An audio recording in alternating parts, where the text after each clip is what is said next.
On a déjà retrouvé du CLD au sein de plus de 177 espèces animales, dont des mollusques, des cnidaires, des échinodermes, des coraux, des crustacés, des poissons d'eau douce et d'eau salée, ainsi que chez des mammifères marins et des cétacés, chez des animaux d'élevage et même chez des oiseaux libres.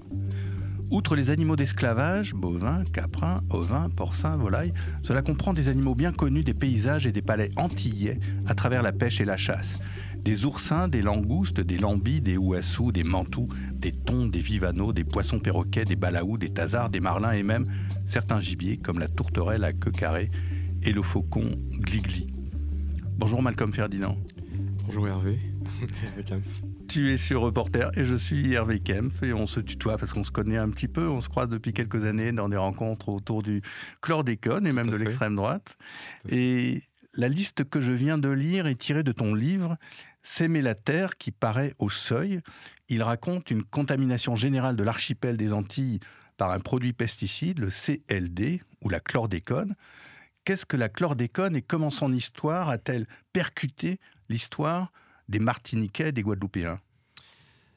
Le chlordécone, d'ailleurs il y a tout un débat autour du genre, doit-on dire le ou la chlordécone. La chlordécone fait plutôt référence à la manière de présenter des choses de chimistes. Le chlordécone fait plutôt référence aux approches des collectifs militants. Mais pour donner des éléments de contexte, le chlordécone est un insecticide qui a été fabriqué aux États-Unis dans les années 1950, utilisé dans beaucoup de pays dans le monde, mais aussi utilisé aux Antilles, officiellement afin de lutter contre le charançon du bananier, officieusement pour augmenter le capitalisme bananier d'une catégorie de la population. Donc il a été autorisé, il a été utilisé pendant à peu près 20 ans, des années 70 aux années 90, causant une contamination avec 3 caractéristiques principales. La première, c'est que c'est une contamination qui est dite durable. Donc c'est un organochloré de la même famille que le DDT. Donc avec cette particularité d'être très rémanent dans certains environnements. En Martinique, en Guadeloupe, selon le type de sol, les modèles donnent des durées de rémanence allant de plusieurs dizaines d'années à plusieurs siècles, voire 700 ans. Donc même si on n'utilise plus la chlordécone aujourd'hui, il y en aura encore à la fin du siècle prochain. C'est pour ça. Aujourd'hui, on n'en utilise plus.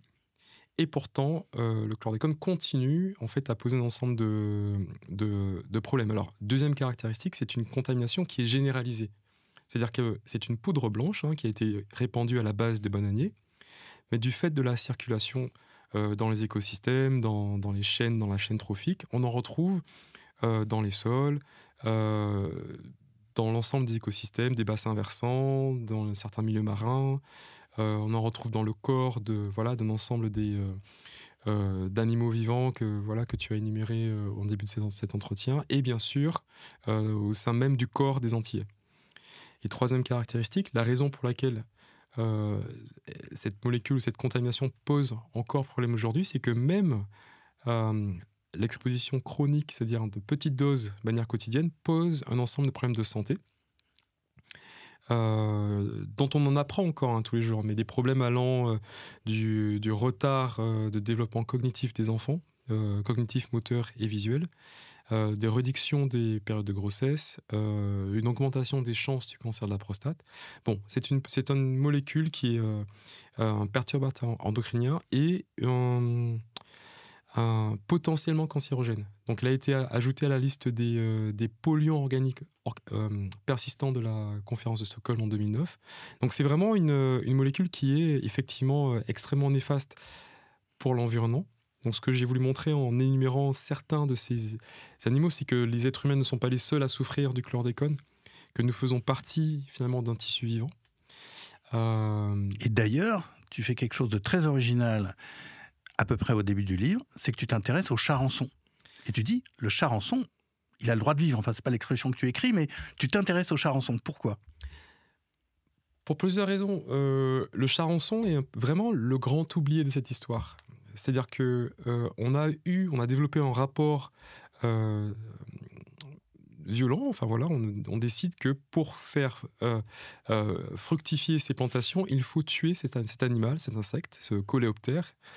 Donc en employant ce toxique. Et on est surpris de ce que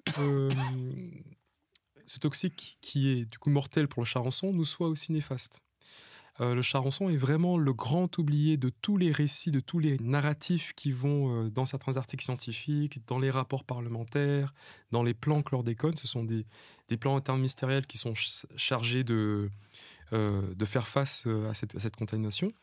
Il va de soi que la manière d'être en lien avec cet animal soit une manière violente, pesticide, le fait de le tuer.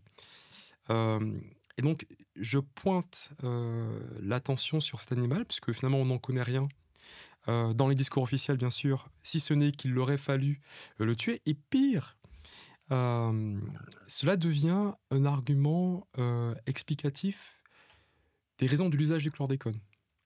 Et c'est un argument qui est très utile pour l'ordre établi, parce que cela permet de ne pas questionner ces rapports sociaux, ces rapports administratifs, politiques, judiciaires et même législatifs. Or, on voit bien que voilà, c'est un peu une...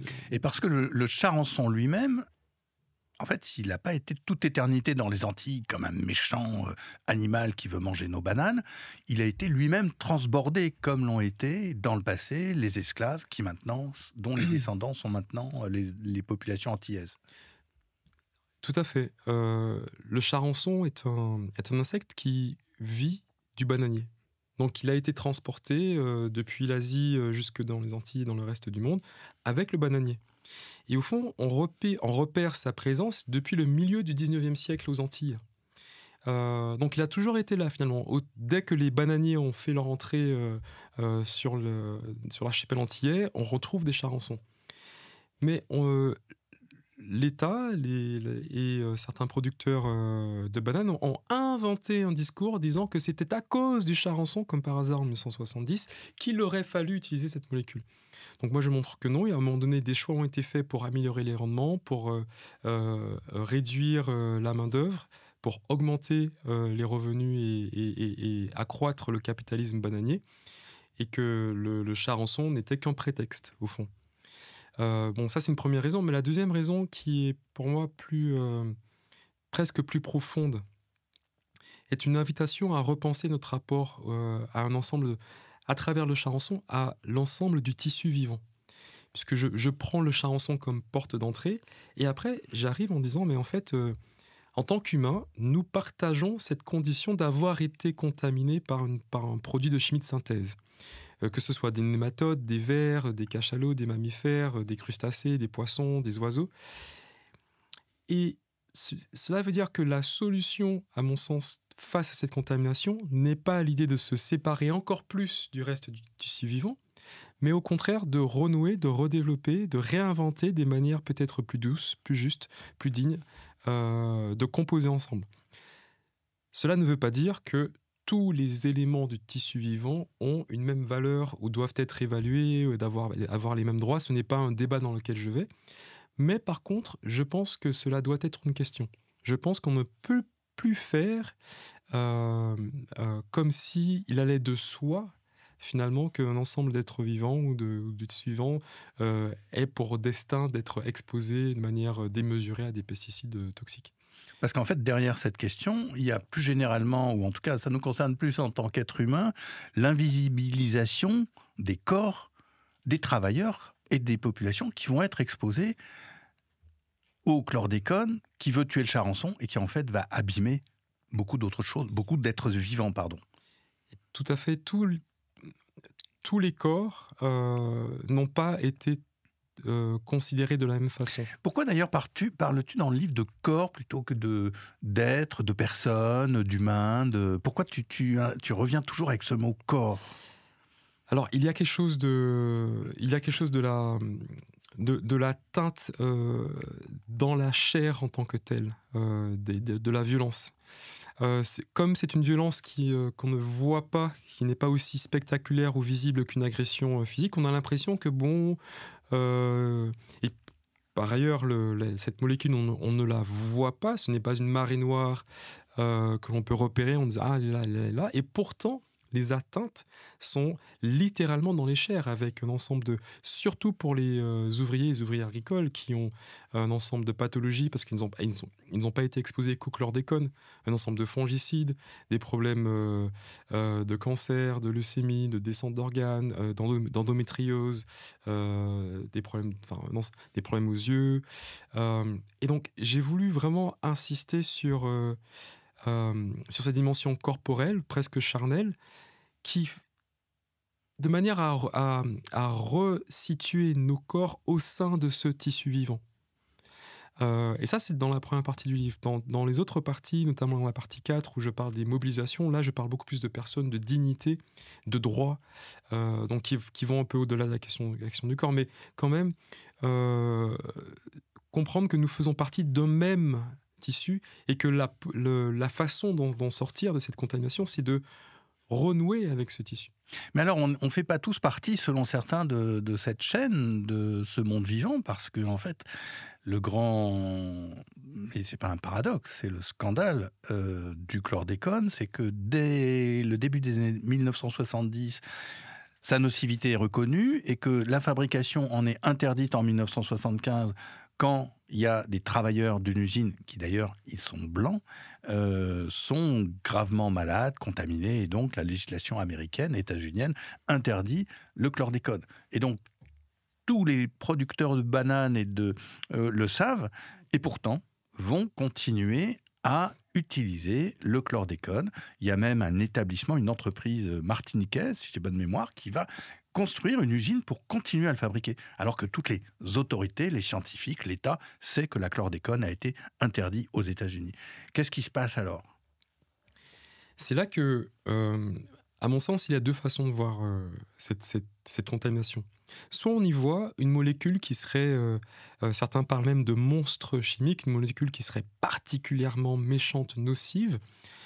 Soit on comprend cette contamination comme le résultat d'un ensemble de relations répondant à ce que j'ai appelé l'habité colonial, qui comprend des relations politiques, juridiques, scientifiques, qui est en fait la continuité de la manière d'habiter la Terre forgée au moment de la colonisation.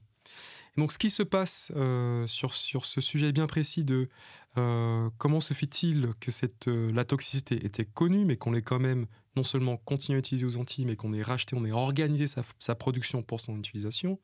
Comment se fait-il que les services étatiques étaient au courant, mais ont laissé faire, ou même autorisé, ont encouragé. Là, on a affaire à la fois avec une manière coloniale d'habiter la Terre, mais aussi à ce qu'on appelle la production d'ignorance.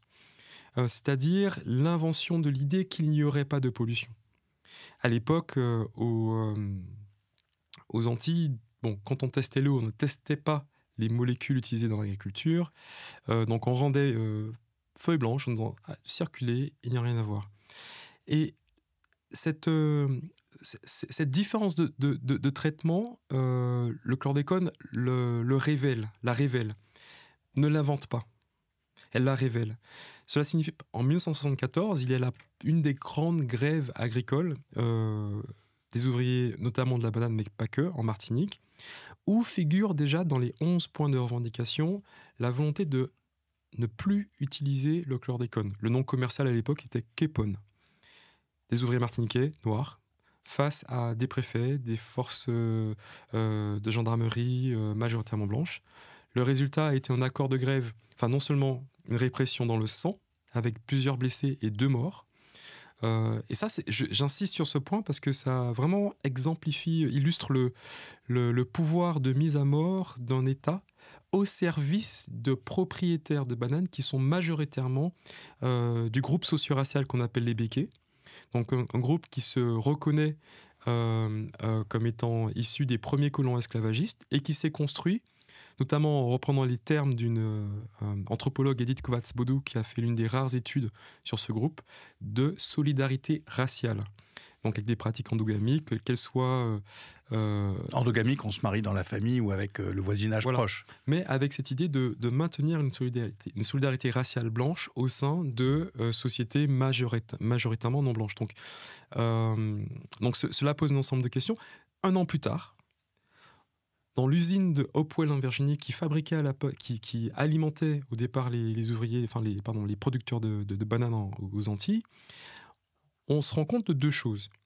La première, c'est que les ouvriers de l'usine tombent gravement malades, avec des pertes de poids, avec des mouvements anarchiques des yeux, avec des tremblements. On appelait ça les syndromes du Capone Shake, les tremblements du Capone. Mais on se rend compte aussi d'une pollution de la rivière avoisinante. En fait, les ouvriers, ils versaient dans les égouts, sans avoir vraiment enlevé la toxicité, le reste de la fabrication du chlordécone. Mais le reste est tellement toxique que ça a tué les micro-organismes de la station d'épuration, donc elle ne traitait plus rien, et ça se répandait dans la rivière. Et face à ça, effectivement, les autorités états-uniennes ont agi. Elles ont interdit la fabrication et l'exportation du chlordécone, parce qu'il s'était exporté à plus de 90%, commencé des premières recherches épidémiologiques, commencer les premières recherches sur les méthodes de dépollution, commencer à tester les produits, les denrées alimentaires pour savoir s'il en restait, commencer à mettre en place 2 enquêtes parlementaires pour comprendre ce qui s'est passé, qui sont traduites par des lois afin de ne plus recommencer, et enfin un traitement judiciaire qui a assigné les responsabilités, condamné l'entreprise Allied Chemicals qui organisait cette fabrication, et ne respecte pas le cadre. Donc tous ces éléments-là montrent une société qui, collectivement, se confronte à cette pollution à Hopewell en Virginie. Ce qui se passe en France, au-delà de la question de différence de traitement, une question qui est aussi aux États-Unis, parce qu'il y avait aussi d'autres pollutions états-uniennes qui concernaient d'autres populations, mais qui n'étaient pas traitées. En France, le problème n'est pas, et aux Antilles, n'est pas que la pollution ait eu lieu en premier lieu. Nous sommes dans une terre aujourd'hui qui est gorgée de toxiques, quasiment partout dans le monde, peu importe où l'on est, enfin quelques exceptions près. Mais ce que l'on constate, c'est un refus de faire face à cette question. Dans mon livre, il y a un tableau où je compare les délais à agir entre les États-Unis et la France dès lors que l'alerte a été donnée. Les délais sont de l'ordre de quelques jours à quelques mois maximum aux États-Unis et vont de 20, 30, voire 40 ans en France. Et le problème est que cette manière coloniale de traiter les Antilles, donc à la fois les Antillais et les terres, prolonge le mépris colonial, prolonge la déshumanisation et prolonge le sentiment de mépris qui est sous-jacent à presque toutes les revendications sociales et les mouvements politiques, comme on l'a vu en octobre 2024 avec cette revendication de la vie chère, où à une demande en Martinique, voilà, où on demande la possibilité de pouvoir se nourrir, c'est-à-dire d'avoir des prix abordables de produits alimentaires, entre autres, mais pas que. Et la réponse du gouvernement, la réponse de l'État, à personne du préfet, et l'envoi de CRS, l'envoi d'une répression. Donc c'est complètement intenable, et l'affaire du chlordécone est sous-jacente en fait à tout ce qui se passe. Elle en est l'expression, parce qu'une des nombreuses choses qui m'ont frappé dans ton livre, c'est la violence. On revient sur les grèves. Il y a eu 2 morts en 1974, mais il y a eu plusieurs grèves dans les années qui ont suivi, et plusieurs fois, la police a tué des travailleurs. J'ai plus les chiffres en tête, mais à chaque fois, c'est 2, 3, 1. C'est pas anodin du tout. C'est quelque chose qui, en hexagone, je sais pas comment on dit, en métropole ou en hexagone, hein, en hexagone, ça susciterait quand même beaucoup de... Là, non, ça donne l'impression de loin, et je l'avoue, vu de très loin, j'étais pas informé de ça du tout. Et donc, on a le droit de tuer, en Guadeloupe ou en Martinique, des travailleurs qui se révoltent, y compris pour leur santé. En toute impunité. En toute impunité. C'est un point fondamental. C'est-à-dire que tout le XXe siècle a été donc parsemé d'un ensemble de grèves agricoles avec une répression systématique à la demande, le plus souvent de producteurs de bananes, donc béquets, qui ont des rapports privilégiés avec le gouvernement, avec le préfet. Donc le préfet va mobiliser les forces de gendarmerie, ce qui est un peu différent de la police, qui peut être locale. Les forces de gendarmerie sont des personnes qui sont souvent étrangères en fait à ces espaces, souvent blanches, qui sont là pour quelques mois, et l'envoi de gendarmes s'est soldé systématiquement par un ensemble de morts, par un ensemble de blessés par balle, en toute impunité. Et ça veut dire quoi ? Ça veut dire que quand on s'organise, se mobilise, et on lutte pour des questions de droit du travail, de salarisation, de pause déjeuner, de gants, de congés, l'État français nous dit « on peut vous tuer ». Et ce n'est pas parce qu'ils n'ont pas tué tout le monde que ce message n'est pas passé. Au contraire, tous les travailleurs savent que ça aurait pu être eux à un moment donné. Il y a de magnifiques reporters, dont celui de documentaires, dont celui de Camille Mauduèche, La grève de Chalvet. Grève où, effectivement, mes parents ont participé. Donc ce sont des histoires qui... Ils étaient travailleurs, tes parents ? Ils ont été militants, donc en appui et en soutien au collectif des ouvriers agricoles qui s'est formé à ce moment-là. Soutien politique, soutien social, enfin un ensemble de... Voilà, les mouvements sont toujours des coalitions d'un ensemble de forces.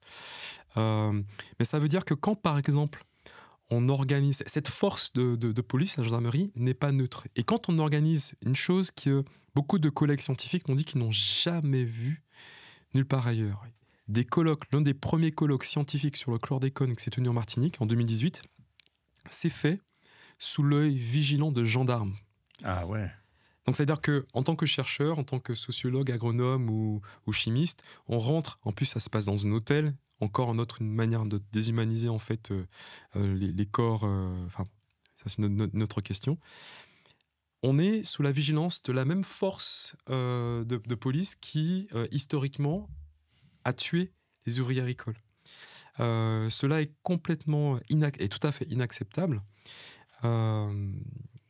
Et illustre bien comment et à quel prix le capitalisme colonial bananier a pu se maintenir. Reporter, le quotidien de l'écologie. Malcolm Ferdinand sur Reporter. Là, tu nous as décrit un système colonial. Tu emploies aussi le terme de capitalisme colonial. On a vu qu'il s'exerçait notamment par une répression meurtrière. Elle n'est pas seulement violente, elle est carrément meurtrière. Est-ce qu'aujourd'hui, les Antilles, la Martinique, la Guadeloupe sont encore des colonies ? Est-ce que la Réunion, la Nouvelle-Calédonie, la Guyane sont encore des colonies ? Ou est-ce que ce processus colonial est derrière nous ? Après tout, on pourrait dire le chlordécone, il est interdit et tout va bien. Alors, on peut faire une distinction.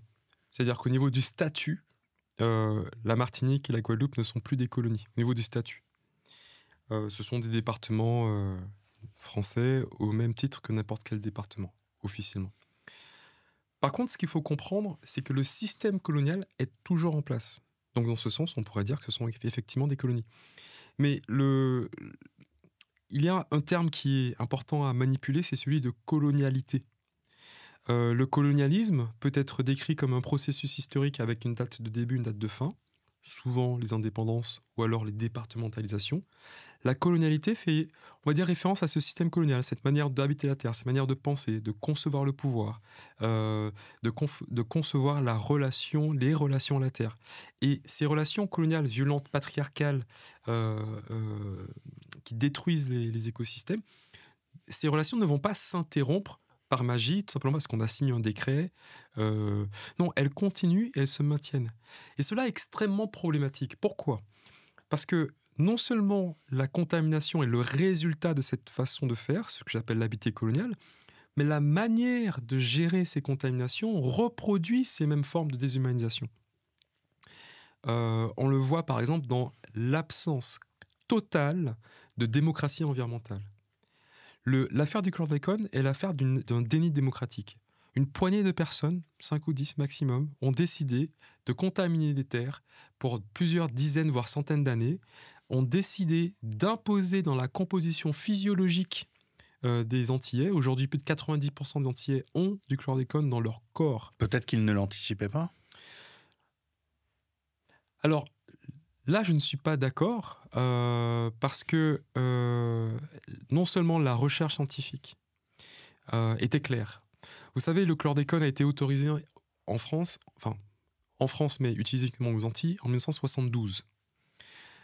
Mais la première demande a été refusée en 68-69. Et dans le texte de cette première demande, dans le refus, il est déjà stipulé que ce produit est un organochloré, est proche du DDT, est persistant et dont la toxicité inquiète. Donc là, on est en 68-69, donc on le savait déjà. Les propriétaires des terres et producteurs de bananes, vous l'avez rappelé, tu l'as rappelé, ont racheté le brevet. C'est-à-dire qu'il a fallu comprendre pourquoi les États-Unis, qui ne sont pas c'est pas le pays le plus précautionneux au monde, ont interdit ce produit.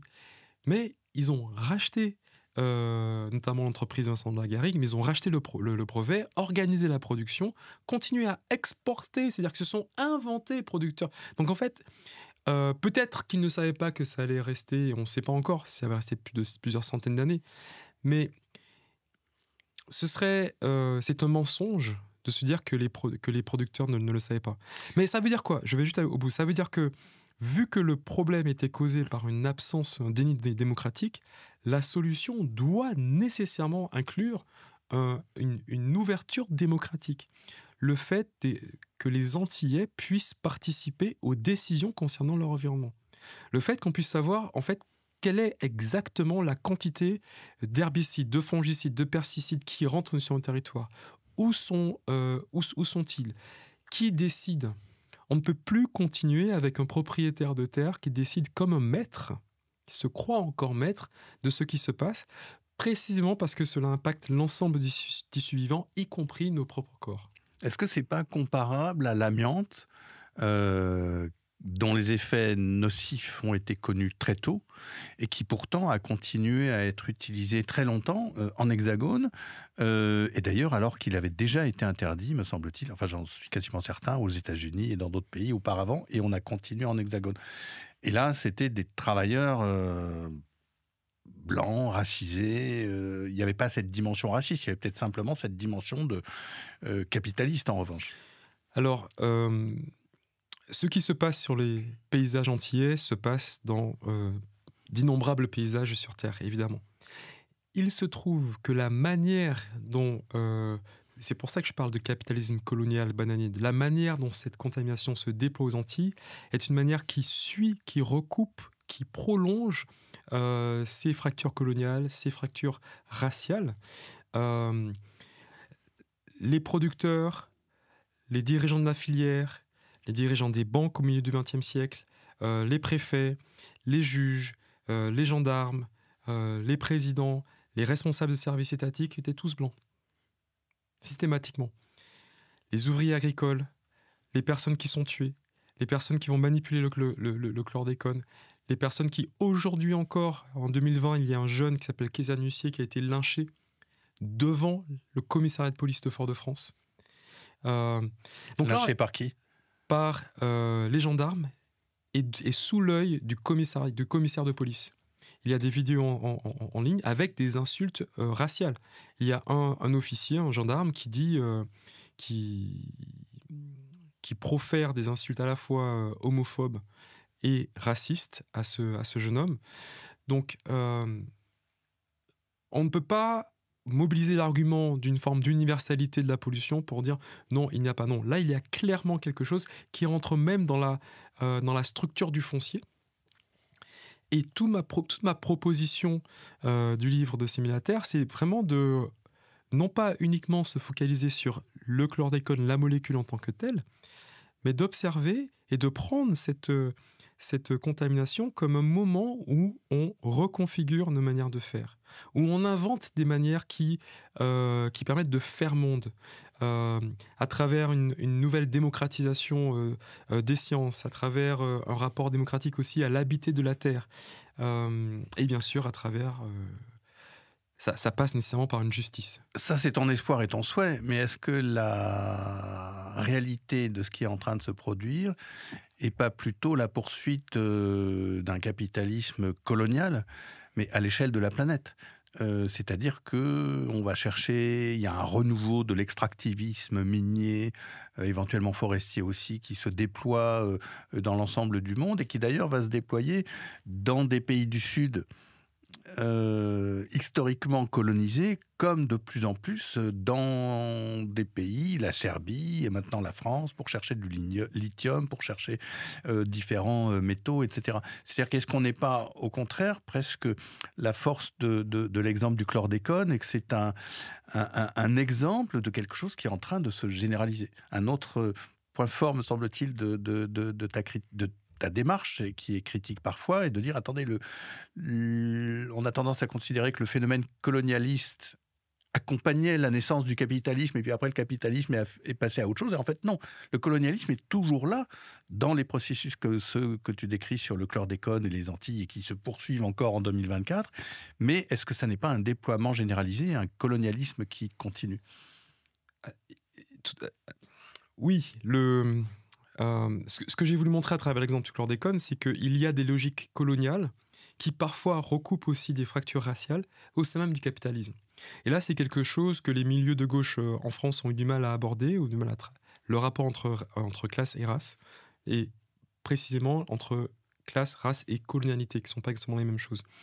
Donc dans ce sens, oui, on peut se dire que le chlordécone est l'exemple d'un habité colonial, qui lui-même n'est pas restreint à ce qui se passe en Martinique et en Guadeloupe, mais se retrouve, qu'on soit en Afrique du Sud, qu'on soit en Australie, qu'on soit ici même en Hexagone, qu'on soit au Brésil ou en Colombie.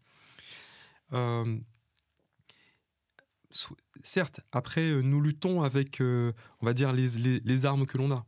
Et pour moi, pouvoir pointer et désigner les choses est une manière de mieux lutter. Et donc l'invitation que je fais à un ensemble de penseurs, activistes, militants, ou alors de personnes qui s'intéressent à cette question, tout simplement, est d'appeler un chat un chat. L'idée, rester dans une compréhension universaliste du capitalisme, qui invente un sujet prolétaire qui serait universel, indistinct, le même, identique. Ça n'est pas ce que j'ai dit. J'ai pas dit que c'est ce que tu as dit. Mais moi, là, je m'adresse... Pourquoi j'ai proposé cette appellation de capitalisme colonial ? Il me semble que même dans la manière de lutter contre le capitalisme, on a besoin aussi de se saisir d'autres outils. Et que le refus historique de la France de s'engager véritablement dans une démarche décoloniale face à son histoire, à mon avis, cause un obstacle à la lutte anticapitaliste. Et notamment pour faire face à cet ensemble de démarches, de processus extractivistes, y compris même pour le réchauffement climatique. Voilà.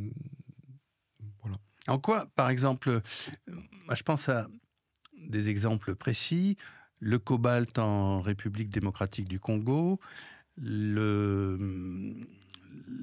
une mine aussi de cobalt au sud du Maroc, sur lequel le reporter a enquêté avec des journaux allemands, qui est exploité dans des conditions terribles pour les travailleurs marocains et avec une pollution de l'environnement importante, au bénéfice de l'entreprise marocaine locale, qui est l'oligarchie locale, le capitaliste local, et des firmes BMW et Renault qui vont utiliser ce matériau pour faire des batteries électriques et dire qu'ils ont des voitures propres. C'est là que je cherche le point de débat, ou bien comprendre ce que tu veux dire. En quoi est-ce que c'est pas une vision universaliste du capitalisme, c'est de dire, en fait, le processus colonial que l'on peut repérer clairement dans des exemples comme celui que tu donnes dans les Antilles, il s'élargit dans d'autres pays et à l'œuvre de manière générale. Je ne suis pas sûr de bien comprendre la question. Ce que je peux dire, c'est que ce processus colonial, il ne date pas d'aujourd'hui, il ne date pas du XXe siècle. Certains, on peut le faire remonter au XVe siècle, avec les dites grandes découvertes et la colonisation des Amériques, puis après l'impérialisme du XIXe siècle, etc. etc.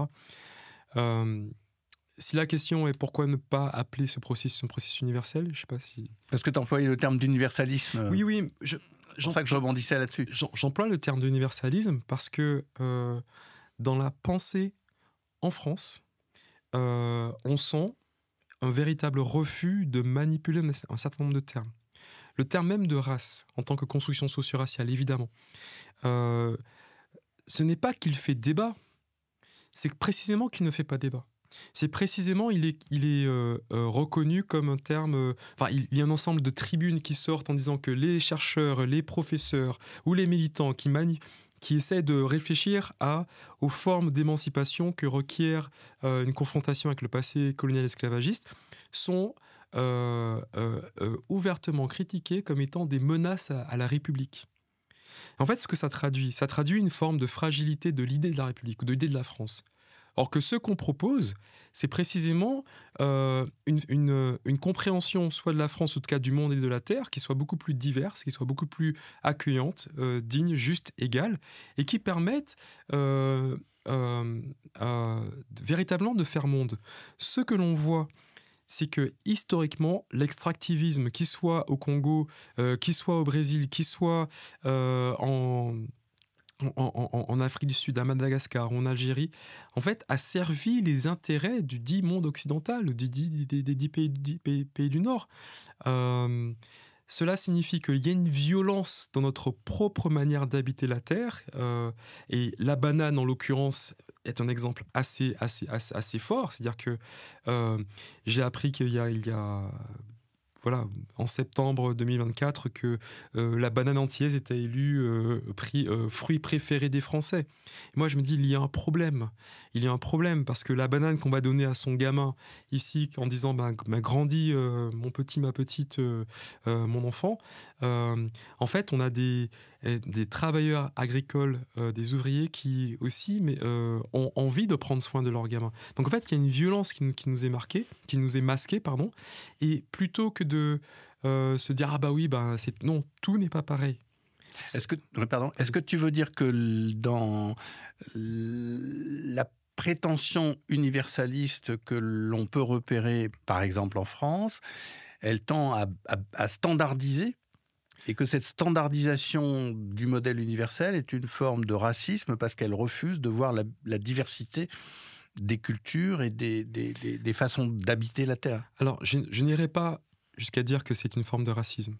Je dis juste que le refus de comprendre, par exemple, ce qu'a été historiquement un concept qui a eu très peu d'écho en France, celui de capitalisme racial, qui a été théorisé depuis les années 1983 à partir d'un livre magnifique qui s'appelle Marxisme noir de Cédric Robinson, mais qui a eu peu d'écho, traduit uniquement 40 ans plus tard en France, que le refus de reconnaître la question coloniale comme étant non pas quelque chose du passé, mais qui agit et qui structure, y compris la société française hexagonale, pose un obstacle à la pensée et à l'action.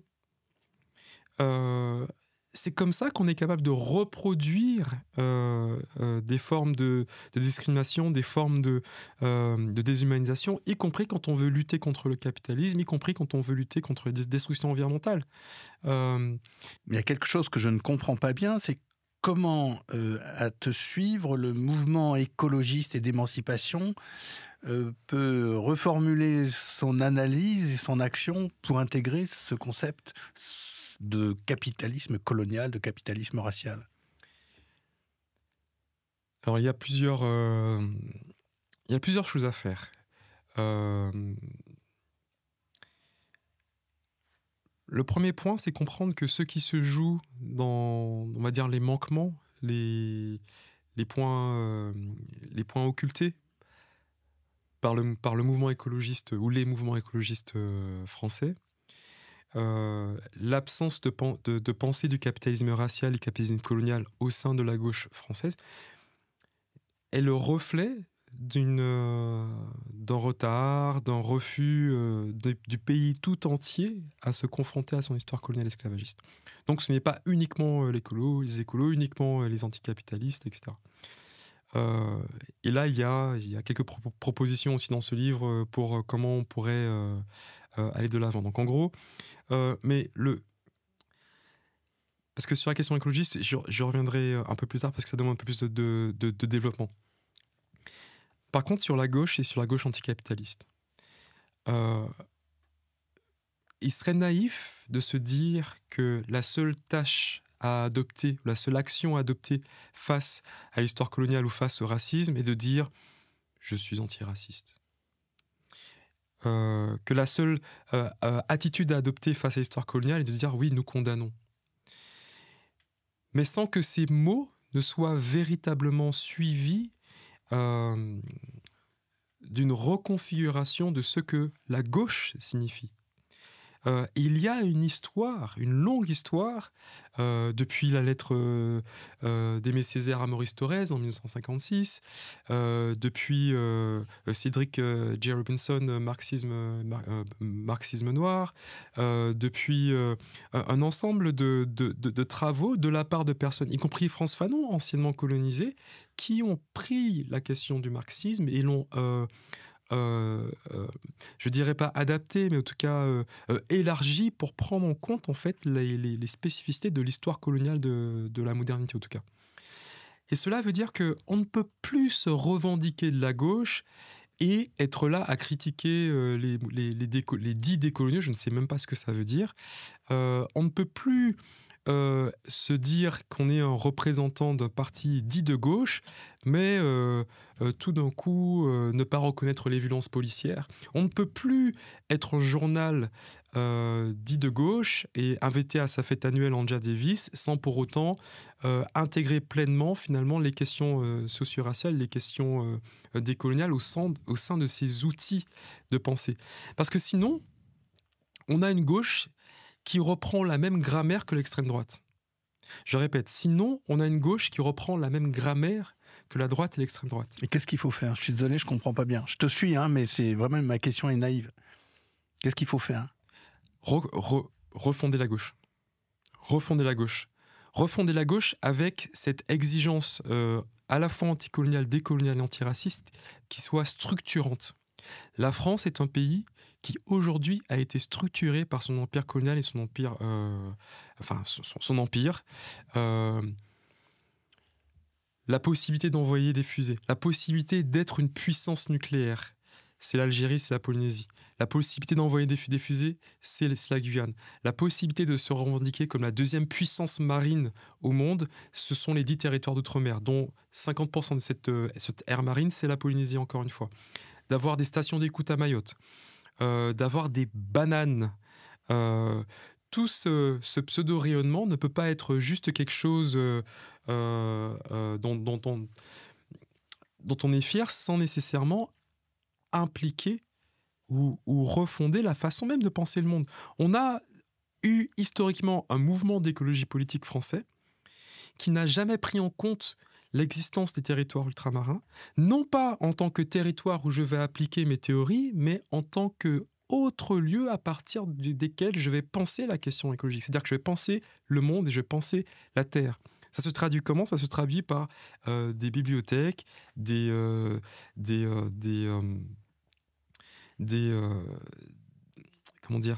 livres qui parlent des grands penseurs de l'histoire de l'écologie politique française qui ne se disent « mais on n'a même pas besoin de penser le reste de la dite France ». C'est-à-dire que on a un groupe de personnes, y compris certains chercheurs, qui veulent penser l'écologie à partir de la France, sans se rendre compte que la France est déjà un pays planétaire. C'est-à-dire dont l'habité de la France est à l'échelle de la planète. 3 océans, plusieurs continents. Donc ça implique l'avantage du retard, alors bon, à la fois, c'est que la France n'est pas le seul pays dans ce cas. La France n'a pas été le seul empire colonial. Et que beaucoup d'autres pays, y compris Portugal/Brésil, y compris Angleterre, y compris États-Unis dans Belgique, qui sont ces Belgique, ont aussi eu, à un moment donné, à réfléchir à comment faire monde au sortir de la colonisation de l'esclavage. Comment recomposer une société qui puisse non pas être dans un déni, un refus dans l'idée de glisser, ou alors pire comme Rotaillot, l'idée de célébrer finalement une colonisation qui aurait été bonne pour qui ? mais en fait la possibilité de faire émerger une société qui soit encore plus belle que ce qu'elle est, plus digne, plus juste. Et donc là, on peut s'inspirer. Ça ne veut pas dire qu'on doit reproduire ce qui s'est fait, mais la question doit être posée. Donc ça, concrètement, pouvoir avoir des politiques explicitement antiracistes, il y a une différence à se dire « je ne suis pas raciste » et « je suis antiraciste ». Pouvoir réfléchir à des formes d'accès à l'université, dans certains partis, dans certains mouvements, de sorte à recomposer le monde qui a été décomposé par les colonisations. Reporter. Le quotidien d'écologie. Malcolm Ferdinand, tu publies S'aimer la terre aux éditions du Seuil.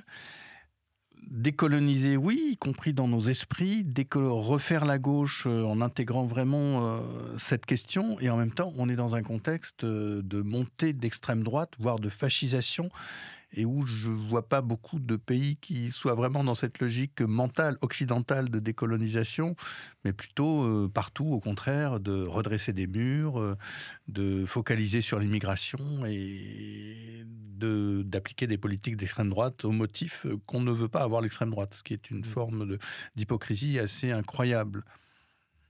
Est-ce qu'il n'y a pas un paradoxe dans ta démarche et puis ce qui est malheureusement en train de se passer, le mouvement politique actuel dans les pays occidentaux?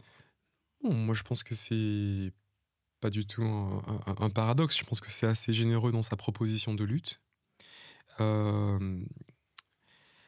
Voilà, ce n'est pas parce qu'il y a une montée de l'extrême droite que, du coup, il faudrait au contraire taire certaines revendications. Moi, je pense qu'il y a une façon... C'est peut-être s'interroger sur pourquoi l'extrême droite a été en une telle progression. Peut-être que le langage, la grammaire, les outils de pensée et d'action de la gauche, la dite gauche, finalement n'ont pas été efficaces. Peut-être que c'est le moment de changer.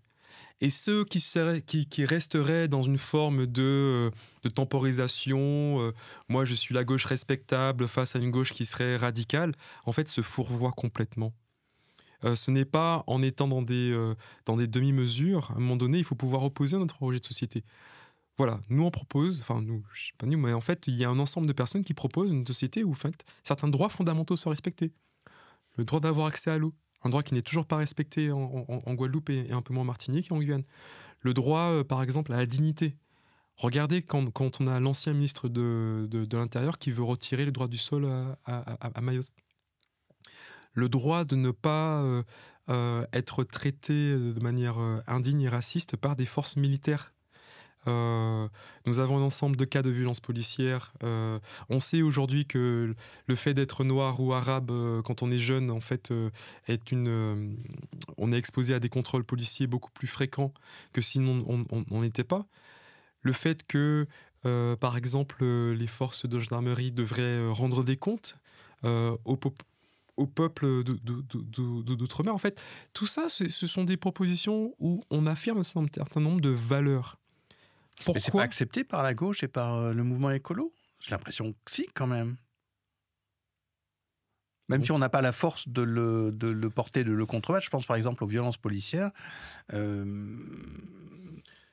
Peut-être aussi parce que maintenant, d'ailleurs, les violences policières, après avoir tué dans les colonies antillaises, enfin je ne sais pas si toi tu emploies le terme de colonie antillaise, mais disons en Guadeloupe et en Martinique, après avoir tué de manière répétée et récurrente des habitants des quartiers populaires qui sont souvent des populations issues de peuples colonisés et qui viennent vivre dans l'Hexagone, et maintenant on tue de manière, je dirais pas fréquente, mais de plus en plus violente, des militants écologistes ou éventuellement des travailleurs en lutte, quoi. Alors quand on a une gauche qui à un moment donné a fait circuler le nom de Bernard Cazeneuve comme potentiel Premier ministre, bon, j'ai un peu de mal avec l'idée que la... Mais alors si on essaie d'être plus concret, à la limite, par exemple, quand Jean-Luc Mélenchon parle de créolisation, et on l'avait interviewé dans Reporter là-dessus, quand LFI, la France Insoumise, va en travail auprès des quartiers et des jeunes, est-ce que ça, c'est dans la démarche, tu penses que c'est dans le bon sens de la démarche que tu décris ou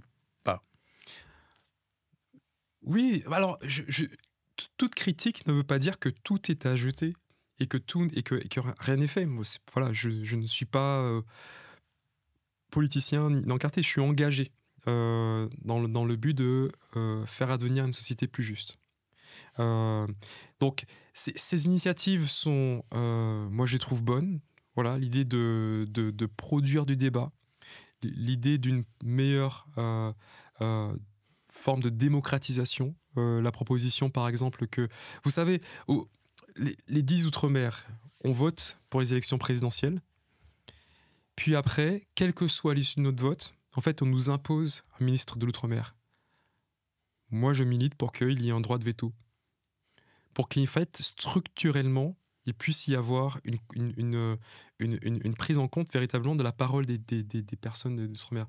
Moi, je pense, voilà, Hervé, voilà, un reporter, journal écolo, qui fait d'ailleurs un très bon travail. 80% de la biodiversité française se trouve dans les territoires d'outre-mer. Quelle forme de représentativité, du coup, est accordée aux territoires d'outre-mer ? Puisque nous sommes les garants de cette biodiversité. Comment cela se traduit politiquement ? Moi, je pense qu'il y a une forme d'inventivité politique à avoir. Je ne sais pas si la Ve République le permettra. Peut-être qu'il faut aussi repenser ce système-là. Mais ce que je veux dire, c'est qu'il y a quelque chose de beaucoup plus beau à faire advenir. Il y a des fragilités. Il y a des personnes qui se disent « Ah, mon Dieu, mais si on est aussi radical, alors c'est vraiment laisser le flanc, laisser la porte ouverte à l'extrême droite. » Je pense qu'il est temps aussi d'avoir un peu d'humilité et de s'inspirer de certaines démarches. Moi, je pense qu'un pays comme l'Afrique du Sud, qui n'est pas sans problème et qui, en fait, sur la scène internationale, a fait preuve de courage. Il est où le courage de la France ? Il faut attendre un an pour demander un cessez-le-feu ? Bon, tout ça, ce sont des choses qui doivent être mises en place. Je pense qu'il faut aussi repenser l'espace public, repenser la manière même dont on fait la science. Tu avais marqué, parce qu'à un moment tu as cité Hervé Reporter, enfin moi je peux, comment dire, et tu avais marqué quand Reporter, on a organisé en juillet, quand tout le monde se battait pour empêcher que l'extrême droite arrive au pouvoir par la voie électorale après la dissolution initiée par Emmanuel Macron. On a fait une rencontre, on a réuni tout le mouvement écolo, l'extrême droite, contre le mouvement, l'écologie contre l'extrême droite, pardon, mais au demeurant, l'extrême droite est contre l'écologie et toute forme d'émancipation. Tu étais venu et tu nous avais interpellé, je me mets dans le nous, en tant que journaliste, je ne vais pas prétendre être sur le bord du chemin à regarder tout ça. Tu nous avais interpellé, tu avais interpellé le mouvement écolo en disant, mais qui parmi vous est racisé ? Et nous étions à 98% blanc, et tu avais même dit, regardez qui est au bar et qui est à l'orchestre. Effectivement, au bar, il y avait quelqu'un de racisé, et parmi les 3 musiciens, je crois, il y avait le saxophoniste ou le batteur qui était d'origine sans doute antillaise. Voilà, ça nous avait marqué. Alors, qu'est-ce qu'on fait avec ça ? Alors, la première chose, elle est... je suis venu à cette soirée pour soutenir Reporter. Ça, c'est la première chose. Je suis venu avec une invitation, une interpellation, qui consistait à dire, en fait, ce pourquoi on lutte doit être aussi à l'image de la lutte. Je pense à ce vers du cahier de retour au pays de retour natal, cahier de retour au pays natal d'Aimé Césaire. Ceux sans qui la terre ne serait pas la terre. Si dans les salles, que ce soit dans les partis politiques, à la tête des partis politiques, au gouvernement, à la tête des fondations écologistes, à la tête ou de certains journaux écologistes ou certains mouvements écologistes, on retrouve une absence de celles et ceux qui composent la terre. Quel peut être le monde imaginé si finalement manque à l'appel celles et ceux qui composent le monde? Le plus souvent, en tout cas dans les sciences, c'est ce qu'on remarque, on produit des politiques, on produit des théories, on produit des actions qui reproduisent cette fois-ci une forme d'exclusion. Donc l'invitation était de dire, en fait, il faut qu'on fasse mieux. Et là, je me mettais dedans aussi. Alors, comment faire pour faire mieux ? C'est là, pour moi, la question importante. C'est là le travail à faire. Ce n'est pas de dire, voilà, vous êtes blanc, vous êtes ceci, vous êtes là. Non, parce que, non, comment on fait pour que le monde pour lequel on lutte soit à l'image de la lutte que l'on mène dans le monde. Et à la 5e partie de mon livre, je parle de relations décoloniales. L'idée que on s'en sort pas de la colonisation par un simple décret d'indépendance ou d'abolition de l'esclavage, mais par le fait d'instaurer des relations dignes, spécifiquement envers celles et ceux qui ont été lésés par la colonisation et par l'esclavage, entre autres, hommes et femmes. Ça ne veut pas dire que ça sera facile, que les solutions seront immédiates. Je ne suis pas dans une approche où tiens, il manque telle personne, et puis ça y est, on a fait notre quota. Mais en fait, que la question doit être posée. Et de sorte à ce que on apprenne à se rencontrer, on apprenne à être en présence les uns des autres. Et cela ne fait que, pour moi, produire des actions qui sont beaucoup plus fortes, profondes, pérennes. On voit aujourd'hui, pour moi, le mouvement écolo dans sa diversité, on ne peut plus faire comme on l'a fait depuis les années 60. Et je préciserai ceci. Cette soirée à laquelle j'ai participé, ce n'est pas en 2024 qu'on apprend que le mouvement écolo n'est pas très divers. Depuis les années 60, on le sait. Donc en fait, cette interpellation vient aussi de l'envie de changer les choses, de secouer. Parce que sinon, on peut continuer comme ça à chaque fois. On a essayé, mais finalement, non. Le monde à construire, il est dans nos mains. Nous avons la possibilité de le faire. Et ça passe par déjà se poser la question, se confronter au problème pour trouver des solutions. Une comparaison me vient à l'esprit. Je ne sais pas si elle est bonne et tu vas me le dire. Mais il y a eu, depuis 10 ans, mettons, un renouvellement du mouvement féministe et la critique du patriarcat qui a été portée et intégrée, entre autres, par l'écologie avec l'écoféminisme et qui produit un vrai changement, je pense, dans une large partie de la société. Et un changement, évidemment, totalement bénéfique. C'est-à-dire qu'on se rend compte aussi que dans les mécanismes de domination, et notamment de domination écologique par la destruction du monde, le rapport à la biosphère, il y a des rapports de domination entre hommes et femmes, entre genres, extrêmement puissants, extrêmement brutaux. Est-ce qu'il n'y a pas le même chemin que nous avons maintenant à faire pour le mouvement de décolonisation des esprits et de faire évoluer ces rapports de domination presque invisibles jusqu'à ce qu'on les formule et qu'on accepte de les mettre en jeu? Tout à fait, et je pense que même dans le renouveau porté par un ensemble de mouvements féministes, afroféministes et écoféministes, doit aussi intégrer la question coloniale. C'est-à-dire qu'on peut être dans un écoféminisme qui ne prend pas en compte la question coloniale. La question... on a ce travail à faire, on a ce chemin à faire, mais comment ça passe par d'autres récits, ça passe par le fait de reconnaître certaines choses, ça passe par des actions de réparation. À tort, la question de la réparation était pensée comme je veux me venger, je veux être une sorte de victimisation, ou je veux des sous. Dans un sens philosophique, la réparation est la possibilité d'ouvrir un monde. Reconnaître certaines choses, non pas dans l'idée d'acculer à la repentance, mais de rendre possible un autre monde. Et ça, dans toutes les sphères, que ce soit la question écologique, la question économique, la question du capitalisme, la question politique, on a la possibilité de mieux faire. Donc oui, évidemment, bien sûr qu'il faut qu'on fasse ce chemin. Malcolm Ferdinand, sur Reporter. Merci beaucoup. Merci à toi.